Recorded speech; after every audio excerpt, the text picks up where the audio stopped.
प्यारे दोस्तों, inner bliss संघा के इस चैनल में हृदय से आपका स्वागत है। सुकून भरी गहरी नींद के लिए आज मैं आपको सुनाने जा रही हूँ एक बहुत ही प्यारी सी प्रेरणादायक कहानी। हमारा अभिप्राय है कि आप इस प्यारी सी कहानी को सुनते सुनते गहरी नींद में प्रवेश कर जाएं और अपनी सारी फिजिकल, मेंटल और इमोशनल थकान को भूल जाएं। अगर आपको हमारी कोशिश अच्छी लगी हो तो प्लीज हमारे चैनल को सब्सक्राइब जरूर करें।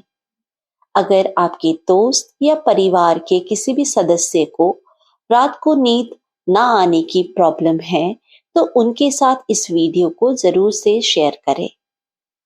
नोटिफिकेशन बेल जरूर दबाएं जिससे हमारे अगले वीडियो की जानकारी आपको ऑटोमेटिकली मिल जाए। गहरी नींद में प्रवेश करने से पहले कमरे का माहौल बना लें। अपने कमरे की सारी लाइट्स बंद कर दें। अपने बेड पर कंफर्टेबल होकर आराम से लेट जाएं। अपने पलकों को धीरे से बंद हो जाने दें। आप जिस भी पोजीशन में सोना पसंद करते हैं, आप उस पोजीशन में लेट सकते हैं। एक गहरी श्वास को नाक से भरिए। अपने मुख के माध्यम से उस श्वास को बाहर निकालें। अपने ध्यान को वर्तमान में लेकर के आइए। एक बार और गहरी श्वास नाक से भरिए। महसूस कीजिए श्वास को, प्राणवायु को अंदर जाते हुए और उसे मुख के माध्यम से बाहर छोड़ दीजिए। एक आखिरी बारी लंबी श्वास को नाक से भरिए। महसूस कीजिए श्वास को गले के माध्यम से होते हुए नाभि से और नाभि के भी नीचे तक पहुंचते हुए। थोड़ी देर श्वास को वहां पर होल्ड कीजिए और मुख के माध्यम से उस श्वास को बाहर कर दीजिए। अब अपने ध्यान को अपने शरीर पर केंद्रित कीजिए। तकिए को महसूस कीजिए। गद्दे को महसूस कीजिए।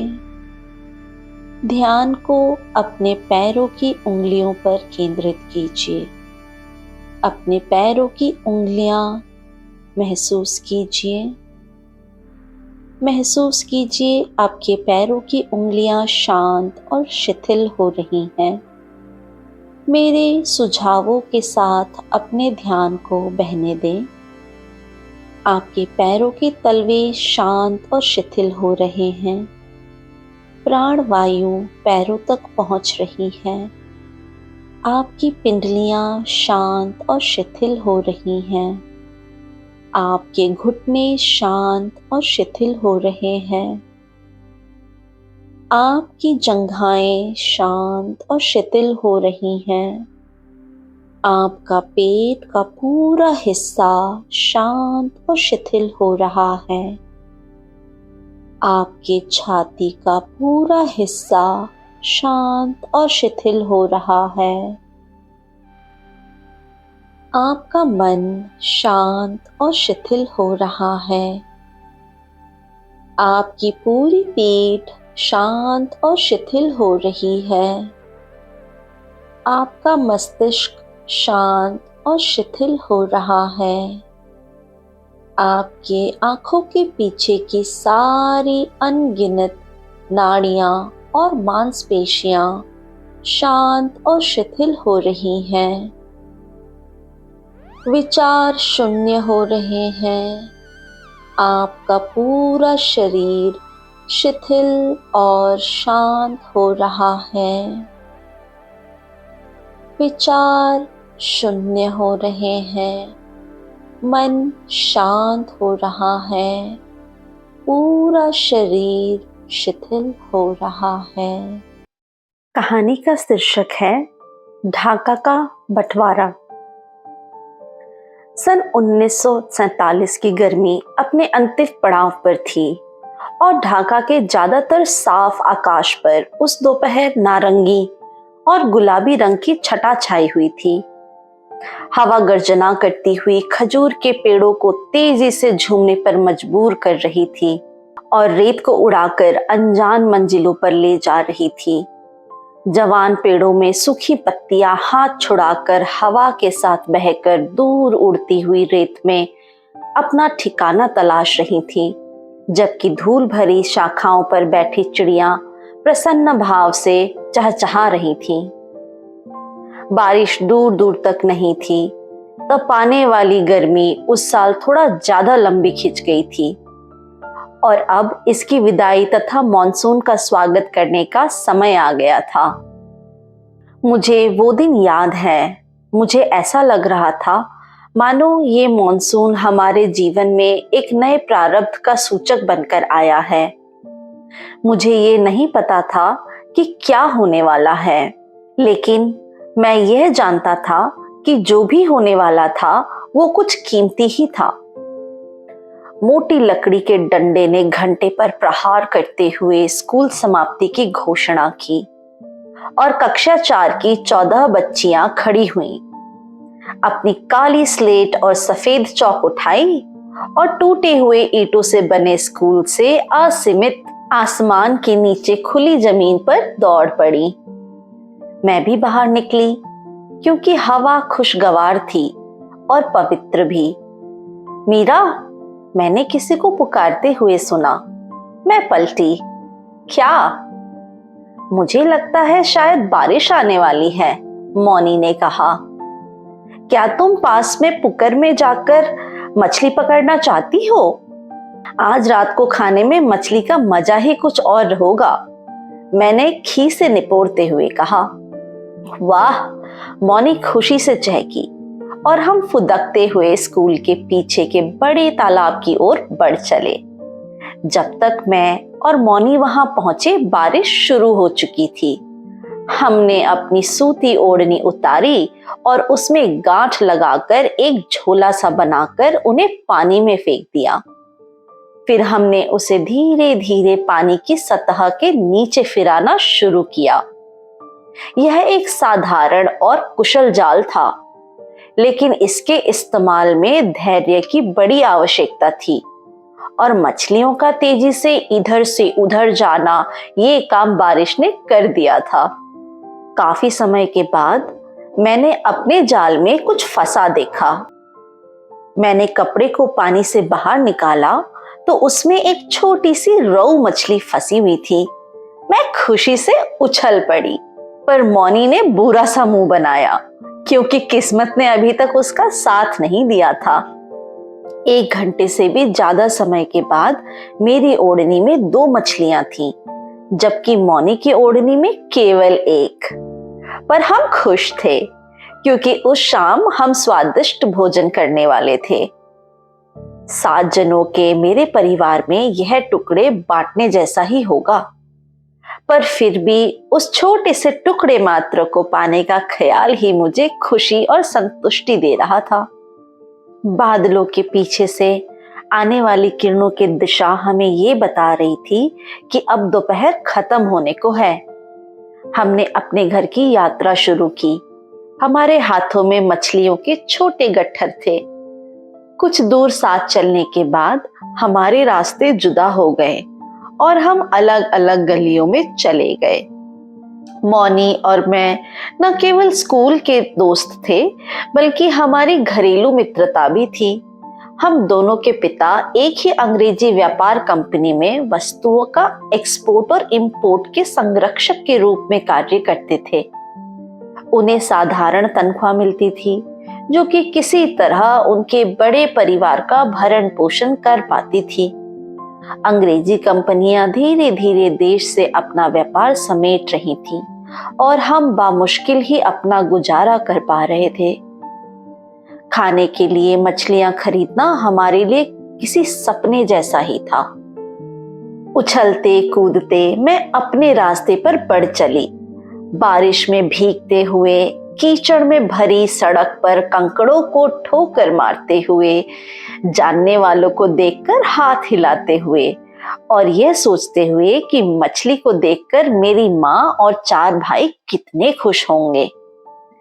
मैं ये भी जानती थी कि भोजन को करते समय माँ हमें यही बताएगी कि मछली खाने से उसका पेट खराब हो जाता है, ताकि हम उनके 5 बच्चे उनके हिस्से में से थोड़ा सा और बांट लें। लेकिन इस बार मैं उन्हें ऐसा नहीं करने दूंगी। जैसे ही मैं घर के करीब पहुंची, मेरा उत्साह देखा जा सकता था। मैं बेताबी से अपने परिवार की आंखों की खुशी की चमक को देखना चाहती थी। मुझसे इंतजार नहीं हो रहा था। जब मैं अपने घर से सिर्फ एक गली दूर थी, तभी मेरी निगाह मेरी दाहिनी तरफ खड़े बरगद के एक बड़े से पेड़ पर पड़ी। मैंने एक अधेड़ उम्र के आदमी को उस पेड़ के नीचे बैठा देखा। उसने अपने घुटने मोड़कर सीने से लगाकर अपने हाथों से जकड़ रखा था। उसका सिर झुका हुआ था और शरीर लगातार कांप रहा था। उसने एक धूमिल नीले रंग की सलवार कमीज पहनी हुई थी, जो कि गंदगी के धब्बों से पटी हुई थी, और उसके सिर पर एक गोलाकार टोपी थी। मैं एक पल को ठहरी और उसकी तरफ नजर घुमाई। मुझे पता लगा कि वो व्यक्ति धीरे धीरे सुबक रहा था। वो लुटा पिटा लग रहा था। उसका करुण रुदन दयनीय था। हर बार जब वो अपनी सिसकियों के बीच सांस लेता था, तब मेरा दिल डूबने लगता था। वो दुख, वो पीड़ा उसके आंसुओं से साफ दिख रहे थे, जिन्हें बारिश तुरंत धोकर बहा ले जा रही थी। मैं अपने आप को रोक नहीं पाई और बिना इस बात का एहसास किए कि मैं क्या करने जा रही हूँ, मैं उसकी तरफ बढ़ने लगी। पहले मुझे लगा कि कहीं ये उन अपहरणकर्ताओं में से तो नहीं जिनके बारे में मेरी माँ ने मुझे आगाह किया था, परंतु मेरे अंतर मन में से एक आवाज आ रही थी। मेरी आत्मा ये मानने को तैयार नहीं थी कि वो करुण क्रंदन झूठा या बनावटी था। वो उतना ही सच्चा और पवित्र था जितना धरती और आकाश के बीच का प्रेम। काकू, क्या हुआ? मैंने धीरे से उनकी ओर बढ़ते हुए पूछा। उसने मेरी ओर देखा। उसकी लंबी दाढ़ी वक्त के साथ सफेद हो चुकी थी। अपनी बाजुओं से अपने आंसू पोंछते हुए उसने कहा, नहीं माँ, कुछ भी नहीं। फिर आप रो क्यों रहे हैं? मैंने जोर देकर पूछा। उसने एक पल रुककर अपनी सांसों को काबू में किया और मैंने मासूमियत से सीधे उसकी आंखों में देखा। अपने सूती झोले में से कांच की चूड़ियों का एक गुच्छा निकालते हुए उसने कहा, मैं पिछले 3 दिनों से इनमें से एक भी नहीं बेच पाया हूं। वो रुका और फिर बोला, उपद्रव शुरू हो चुका है। अब हम एक देश नहीं रह जाएंगे। जब लोग अपनी जान बचाने में लगे रहेंगे, तो फिर मेरी चूड़ियां कौन खरीदेगा? मैं उस दिन उसकी बात का अर्थ नहीं समझ पाई थी। मैं सिर्फ वहां खड़ी उसके दर्द का कारण समझने की चेष्टा करती रही। मैं एक ही कारण समझ सकी, चूड़ियां जो बिकी नहीं थीं। मैंने एक भी पैसा नहीं कमाया है और मेरे परिवार ने कई दिनों से खाना नहीं खाया है। रमजान के इस महीने में हमें ऐसा करने की शक्ति प्रदान की है, उसने कहा, और उसकी आंखों से एक आंसू झलक गया। पर कल ईद है और मेरे पास आज भी उनके खाने के लिए कुछ भी नहीं है। कल ईद है? मैंने सहानुभूतिपूर्वक पूछा। उसने विषाद में अपना सिर हिलाया। मैंने कुछ देर सोचा और कहा, यदि मैं आपको ईदी दूं तो क्या आप स्वीकार करेंगे? उसने आश्चर्य से मेरी तरफ देखा। उसने सोचा कि एक 8 साल की लड़की उसे क्या देगी। उसने संकोच पूर्वक सिर हिलाया। मैंने अपने हाथों से मछली का गट्ठर निकाला और उसकी ओर बढ़ाया।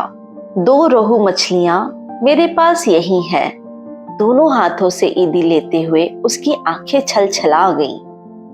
वो अपनी सिसकियां रोक नहीं पा रहा था। उसके वे आंसू न केवल उसके अपने परिवार के भरण पोषण में असमर्थ रहने से उपजी आत्मग्लानि के घोतक थे, अपितु उसकी इस खुशी के परिचायक भी थे कि ईद पर उसके बच्चों को भूखा नहीं सोना पड़ेगा।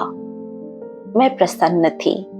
अपने छोटे से जीवन में पहली बार मुझे दान करने से होने वाली खुशी की अनुभूति हो रही थी। मछली चावल सकीना का पसंदीदा भोजन है, उसने भरभराई हुई आवाज में कहा। कम से कम कल तो मैं उसे मछली खिला पाऊंगा। तुम्हारा बहुत बहुत शुक्रिया। काकू, यहीं इंतजार करना, मैं अभी आती हूँ, मैंने कहा और अपने घर की तरफ दौड़ पड़ी। वो सिर्फ ईंटों की नंगी दीवारों से बना एक छोटा सा कमरा था, अधूरा, बस शांति से भरा हुआ।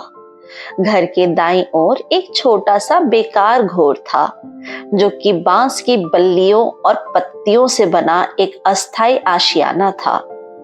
ये हमारा रसोई घर था। वहां मैं अपने भाइयों को खेलते हुए देख सकती थी, जबकि मेरी माँ मिट्टी की ड्योढ़ी पर बैठी रात के खाने के लिए आलू छील रही। बड़े बड़े वृक्षों की आड़ में मैं रसोई घर की ओर गई। सबकी नजरें बचाकर मैंने चुपचाप दरवाजा खोला और अंदर गई। कोने में रखे मिट्टी के बर्तन से उसका ढक्कन उठाया और अपने हिस्से का चावल निकालकर एक केले के पत्ते पर रखा। फिर मैंने उसे मोड़ा और बरगद के पेड़ की तरफ दौड़ पड़ी। ये मेरे हिस्से के चावल हैं, मैंने कहा। मैं जानती हूँ कि ये आपके पूरे परिवार के लिए काफी नहीं है, लेकिन ये सकीना के लिए काफी होंगे। तुम मुझे पहले ही बहुत दे चुकी हो, मैं तुमसे और नहीं ले सकता, उसने प्रतिरोध किया। काकू, कृपया इसे ले लीजिए, वरना मेरी ईदी अधूरी रह जाएगी। क्या तुम बदले में मुझसे ये चूड़ियां लेना स्वीकार करोगी? मैंने मुस्कुराते हुए कहा, यदि आप मुझे चूड़ियां देंगे तो आप मुझसे मेरी ईदी देने का सुख ले लेंगे। उसने चावल ले लिए और मैं प्रसन्नता पूर्वक घर की ओर चल पड़ी। रात के खाने के समय मैंने पेट खराब होने का बहाना किया, जिससे कि मुझे खाना न खाना पड़े। पिताजी मेरे लिए चिंतित होने लगे, पर माँ ने मेरी ओर ध्यान नहीं दिया, क्योंकि उन्हें शक था कि बर्तन से चावल की मात्रा के कम होने में मेरा ही हाथ था। पर रात को मैं भूख की वजह से सो नहीं पा रही थी। फिर भी मैं वहीं निष्क्रिय सी पड़ी रही। तब मैंने अपने माता पिता की बातें सुनी, जिससे मुझे एहसास हुआ कि एक न्यू प्रारब्ध मेरी सोच से कहीं ज्यादा नजदीक था। हमें जाना ही होगा, मेरे पिता कह रहे थे। मुझे नहीं मालूम हमारे भविष्य में क्या है। हमारे सर पर यह छत ज्यादा देर तक नहीं रहेगी और हम इसे फिर कभी नहीं देख पाएंगे। मुझे इस बात का डर सता रहा है कि मैं वहां तुम्हें क्या दे पाऊंगा। क्या हम यहाँ नहीं रह सकते? मैंने अपनी माँ को उन्हें दिलासा देते हुए सुना। ये हमारी मातृभूमि है, हमने यहाँ जन्म लिया है। मुझे नहीं लगता हमारे पास कोई चारा है। हमारी जमीन अब हमसे छिनने वाली है। मुझे उस वक्त तो पूरी बात समझ में नहीं आई थी, पर यह जरूर पता लग गया था कि एक दिन हमें हमेशा के लिए ये सब छोड़कर जाना पड़ेगा। हमें ये मनोहर फूलों से भरे सुंदर पहाड़ों, मधुर आवाज में पेड़ों पर चहचहाती चिड़ियों, चमकदार और सुकूनदायक सूरज की किरणें, करीने से बने मिट्टी के चबूतरों जहां मैं अपने भाइयों को दौड़ाती थी, और हमारी मिट्टी की खुशबू, सबको पीछे छोड़कर जाना होगा। सब कुछ रहेगा, पर सिर्फ हमारी यादों में। कुछ महीनों के बाद मुझे पता लगा कि संसार में 3 तरह के लोग होते हैं, अंग्रेज, हिंदू और मुस्लिम। अंग्रेज हमारे देश में घुस बैठिए थे। हमारा देश अब अंग्रेजों से आजाद हो चुका था, पर इसकी हमें भारी कीमत चुकानी पड़ी थी। हमारा देश 2 हिस्सों में बंट गया था, भारत और पाकिस्तान। हिंदुओं को भारत में रहना था, जबकि मुस्लिमों को पाकिस्तान में। हमारा बंगाल, हमारी मातृभूमि विभाजित हो गई थी। पूर्वी बंगाल अब पाकिस्तान का हिस्सा था, मेरे पिता ने उस रात कहा था कि अब हमारे पास वह जगह छोड़ने के अलावा और कोई दूसरा चारा नहीं है। हमारे पास एक और रास्ता था, अपनी मातृभूमि में मर जाने का। दंगे शुरू हो गए थे, मानवता का अंत हो चुका था। यह दो धर्मों के बीच की लड़ाई नहीं थी, ये मात्र उस इंसान के जिसकी करुणा मर चुकी थी और उस इंसान के जो असहाय और निरीह था। घर जलाए जा रहे थे, लड़कियों का बलात्कार किया जा रहा था और लोगों का अमानवीयता के साथ कत्ल किया जा रहा था। हमारा ढाका, हमारा स्वर्ग नर्क की रणभूमि में तब्दील हो चुका था। वे हिंदू जो अपनी जान बचाना चाह रहे थे, भारत की ओर भाग रहे थे, जबकि वे जो अपनी मातृभूमि को छोड़ना नहीं चाहते थे, अपनी जान गंवा रहे थे। हमने बचकर निकलने का फैसला किया। मेरे पिता ने पश्चिमी बंगाल में कूच करने के लिए पूर्णिमा के 2 दिन बाद का वक्त चुना। हम अब अपने चबूतरे पर भी नहीं बैठते थे। हम शायद ही कभी सूरज की किरणों को अपने घर में आने की अनुमति देते थे, क्योंकि हमारे पास हमारे पिता के उस मित्र का इंतजार करने के अलावा और कोई चारा नहीं था, जो हमें भारत जाने वाली ट्रेन पर बैठाने वाले थे। हमारी यात्रा अगले दिन शुरू होने वाली थी, पर भाग्य ने हमें अपनी धरती के साथ अंतिम कुछ पलों का आनंद उठाने का भी मौका नहीं दिया। जिस दिन हम निकलने वाले थे, उससे एक दिन पहले की सुबह हमारे मोहल्ले में भी दंगाई घुस आए। किसी तरह हम उनके हमारे घर तक पहुंचने से पहले भागने में कामयाब हो गए। हमने अपनी हर एक चीज वहीं छोड़ दी। मेरी अपनी इकलौती लकड़ी की गुड़िया भी वहीं रह गई। हम भागकर जमींदार की कोठी में छुप गए। उसका परिवार पहले ही जा चुका था। मेरे पिता कोठी के अंदर ले गए और हम कोठी के पीछे आम के बगीचे में जाकर छुप गए, जहां हमें दूर से कोई देख नहीं सकता था। पर मेरे पिता व्याकुल थे। मैंने अपने जीवन में पहली बार उनके चेहरे पर भय देखा था। वे बाहर से तो दृढ़ता दिखा रहे थे, पर मन ही मन वे ईश्वर से हमें जीने का एक आखिरी मौका देने की भीख मांग रहे थे। कुछ देर बाद मेरे पिता मौनी के घर जाने के लिए उठे। वो उनके परिवार को भी जमींदार की कोठी में लाना चाहते थे। मेरी माँ उन्हें जाने नहीं देना चाहती थी, पर वे जानती थी कि उनके पति एक सही काम करने जा रहे थे। जैसे ही मेरे पिता जाने के लिए खड़े हुए, मैं भी खड़ी हो गई। मैं उनके साथ चलने की जिद करने लगी और उन्होंने अनमने मन से मेरी बात मान ली। हमने चोरों की तरह अपने कदम मापते हुए सड़क पार किया। शीघ्र ही हम मौनी के घर पहुंच गए। मेरे पिता ने मौनी के घर की हालत देखकर मेरे हाथों पर अपनी पकड़ और मजबूत कर दी। उनका घर अब राख का ढेर था। हमें नहीं पता था कि मौनी का परिवार उस राख में था या बचकर निकलने में कामयाब हो गया था। मुझे आज भी नहीं पता कि मौनी दुनिया के किस कोने में जीवित है या नहीं, पर मैं उसे जीवित मानकर ही खुश हूँ। जब मैं और मेरे पिता वापस जाने के लिए मुड़े, तो हमने पाया कि कोई हमारी तरफ देख रहा है। मेरे पिता एक मुस्लिम आदमी को देखते ही जड़वत हो गए, पर वो मुझे कुछ जाना पहचाना सा लग रहा था। डरिए मत, मैं आपको नुकसान नहीं पहुंचाऊंगा, मैं जानवर नहीं हूँ, उस आदमी ने नम्रता पूर्वक मेरे पिता से कहा। फिर उसने मुझे देखा और तुम्हारे मुझ पर बहुत उपकार है माँ, मैं उन्हें चुकता कैसे नहीं करूंगा। मेरे पिता ने आश्चर्य से मेरी ओर देखा। मैंने हामी भरी। मैं पश्चिम बंगाल पहुंचने में आपकी मदद करूंगा।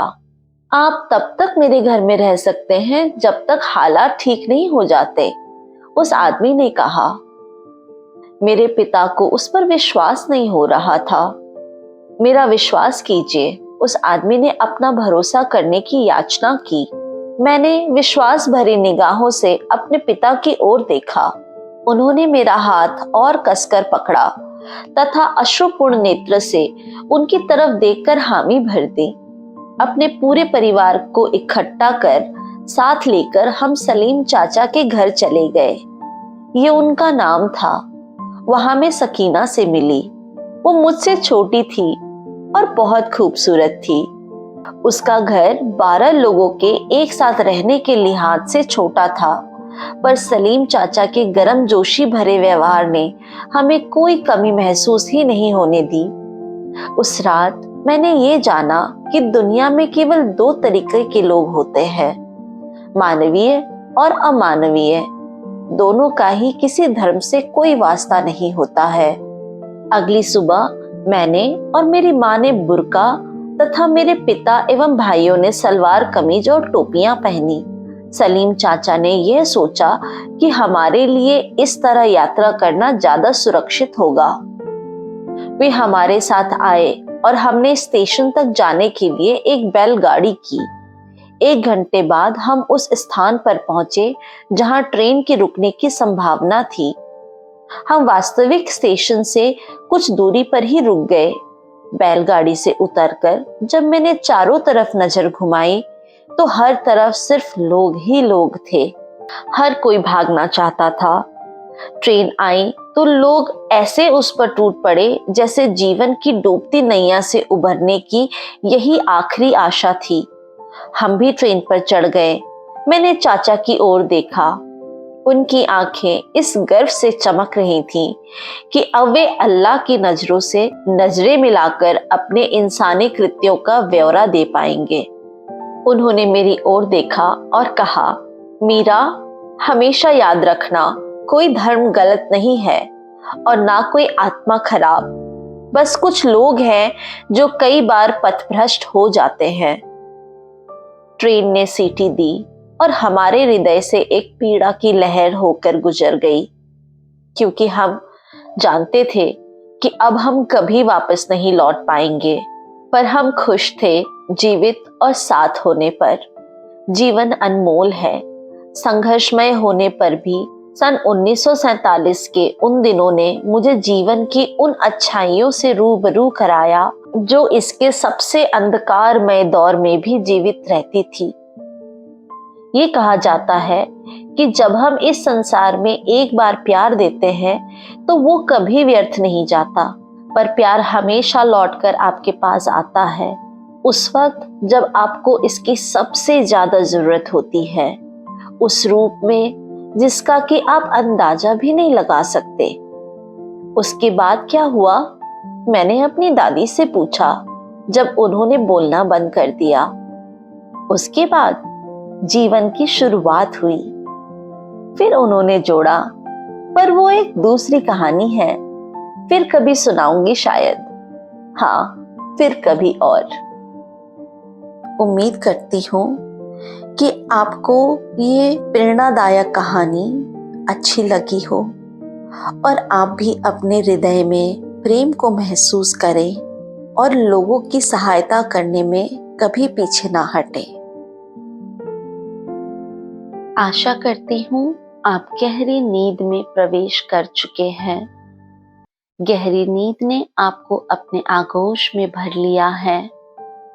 आपका चेतन मन शांत और पूरी तरह से शांत है और आराम कर रहा है।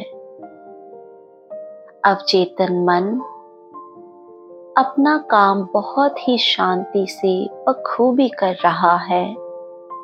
शरीर अपना कार्य बखूबी कर रहा है। आप गहरी नींद में हैं। आप गहरी नींद में हैं। आप गहरी नींद में हैं। शुभ रात्रि।